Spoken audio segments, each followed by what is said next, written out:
আসসালামু আলাইকুম রহমতুল্লাহ। প্রিয় দর্শক, আজ পবিত্র জুমার দিন বা শুক্রবার দিনে বা রাতে যে কোনো সময়, বিশেষ করে পারলে আসরের পর থেকে মাগরিবের আগে ইস্তেগফারের দোয়াটি অন্তত 100 বার পড়ুন এবং 100 বার দুরূদ শরীফের আমল করুন। বিনিময়ে আল্লাহ তাআলা আপনার প্রতি সন্তুষ্ট হয়ে যাবেন। আল্লাহ তাআলা আপনার এই জীবনের সকল গুনাহ ক্ষমা করে দিবেন। দর্শক, বিনিময়ে দুশ্চিন্তা পেরেশানি দূর হয়ে যাবে, বিপদ মুসিবত থেকে মুক্তি পাবেন। গায়েবীভাবে আল্লাহ তাআলা রিজিক দান করবেন, গায়েবীভাবে সাহায্য করবেন। আমল নামাই অসংখ্য পরিমাণে নেকি যুক্ত হবে, মিজানের পাল্লা ভারী হয়ে যাবে। প্রিয় দর্শক, আজকের এই ভিডিওতে জুমার দিনের গুরুত্ব, ফজিলত ও গুরুত্বপূর্ণ কিছু আমল সম্পর্কে আলোচনা করব। সুতরাং গুরুত্বপূর্ণ এই ভিডিওটি না টেনে সম্পূর্ণ দেখুন এবং উপকারী মনে হলে প্রিয়জনের কাছে বেশি পরিমাণে শেয়ার করুন, যেন তারাও জানতে পারে এবং আমল করতে পারে। আর আপনি যদি আমাদের চ্যানেলের নতুন দর্শক হয়ে থাকেন, তাহলে চ্যানেলটি সাবস্ক্রাইব করে পাশের বেল আইকনটি অল নোটিফিকেশন করে রাখুন, যেন পরবর্তী ভিডিওগুলো সহজেই পেয়ে যান। দর্শক, জুমার দিন বা শুক্রবার সপ্তাহের মধ্যে শ্রেষ্ঠ দিন। ইসলামের দৃষ্টিতে এই দিনের মর্যাদা ও ফজিলত অনেক বেশি। ফজিলতের কারণে এই দিনকে সাপ্তাহিক ঈদের দিন বলা হয়েছে। আল্লাহর রাসূল সাল্লাল্লাহু আলাইহি সাল্লাম বলেছেন, জুমার দিন সপ্তাহের মধ্যে শ্রেষ্ঠ এবং তা আল্লাহ তাআলার নিকট অধিক সম্মানিত। ইবনে মাজাহ হাদিস নম্বর 1084। অপর হাদিসে হযরত আবু হুরায়রা রাদিয়াল্লাহু আনহু বলেন, আল্লাহর রাসূল সাল্লাল্লাহু আলাইহি ওয়াসাল্লাম বলেছেন, সূর্য উদিত হওয়ার দিনগুলোর মধ্যে জুমার দিন সর্বোত্তম। এই দিনে আদম আলাইহিস সালামকে সৃষ্টি করা হয়েছে। এই দিনে তাকে জান্নাতে প্রবেশ করানো হয়েছে এবং এই দিনে তাকে জান্নাত থেকে বের করা হয়েছে। মুসলিম শরীফ হাদিস নম্বর 854। দর্শক, জুমার দিনের সবচেয়ে গুরুত্বপূর্ণ ফজিলতপূর্ণ আমল হলো জুমার নামাজ আদায় করা। জুমার নামাজের গুরুত্ব তুলে ধরে আল্লাহ তাআলা পবিত্র কুরআনে বলেন, হে মুমিনগণ, জুমার দিনে যখন নামাজের আজান দেওয়া হয়, তখন তোমরা আল্লাহর স্মরণে দ্রুত ছুটে যাও এবং বেচাকেনা বন্ধ করো, এটা তোমাদের জন্য উত্তম, যদি তোমরা বুঝো। সূরা জুমা আয়াত 9।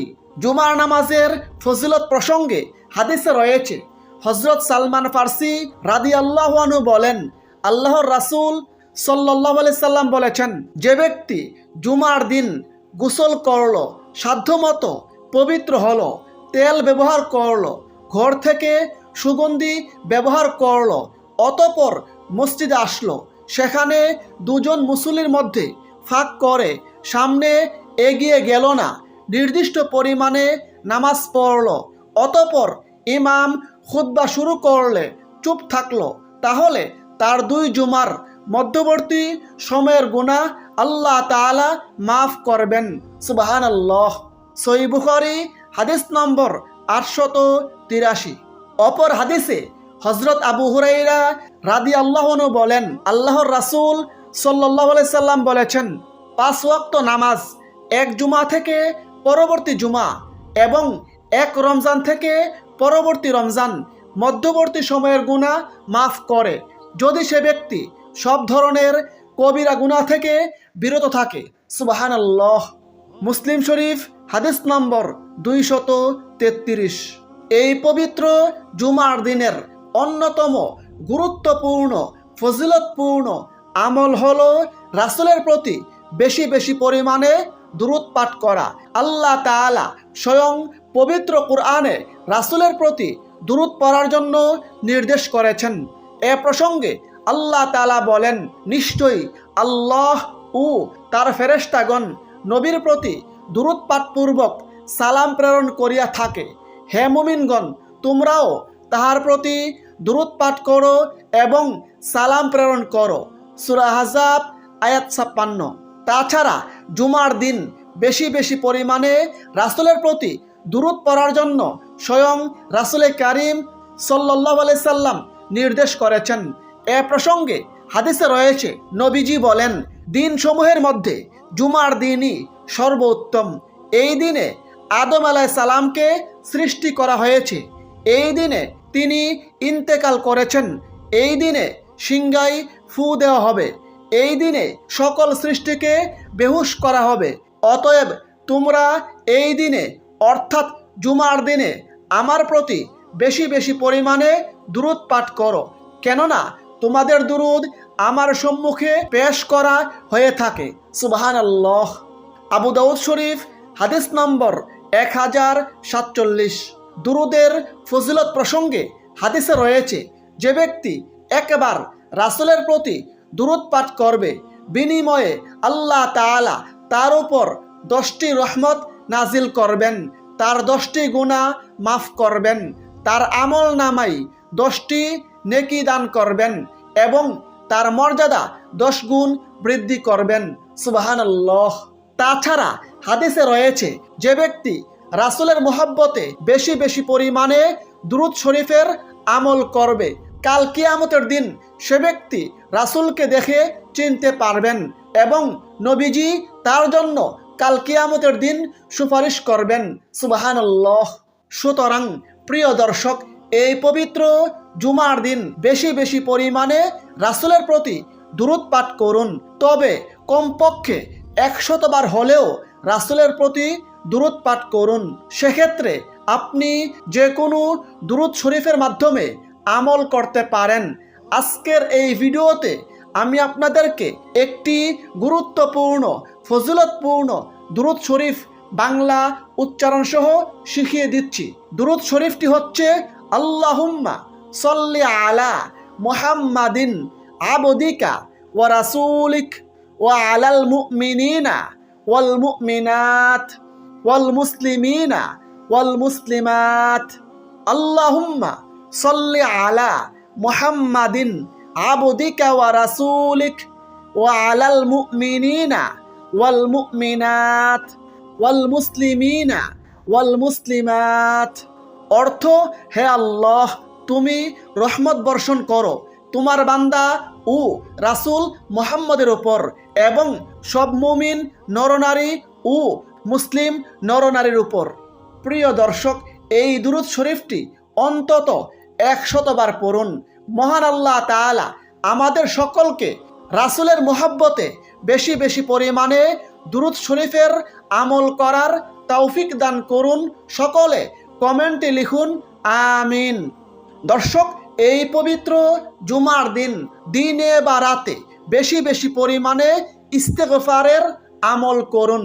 ইস্তেগফার খুবই দামি আমল, খুবই গুরুত্বপূর্ণ ফজিলতপূর্ণ আমল। ইস্তেগফারের আমলের মাধ্যমে আল্লাহ তাআলা বান্দার প্রতি সন্তুষ্ট হয়ে যান। আল্লাহ তাআলা ইস্তেগফারের আমলকারীর জীবনের সকল গুনাহ ক্ষমা করে দেন। তাছাড়া বেশি বেশি পরিমাণে ইস্তেগফারের আমল করলে আল্লাহ তাআলা বান্দার দুশ্চিন্তা পেরেশানি দূর করে দেন, বিপদ মুসিবত দূর করে দেন এবং আল্লাহ তাআলা ইস্তেগফারের আমলকারীকে গায়েবীভাবে এমন উৎস থেকে রিজিক দান করেন যা সে কল্পনাও করতে পারে না। সুবহানাল্লাহ।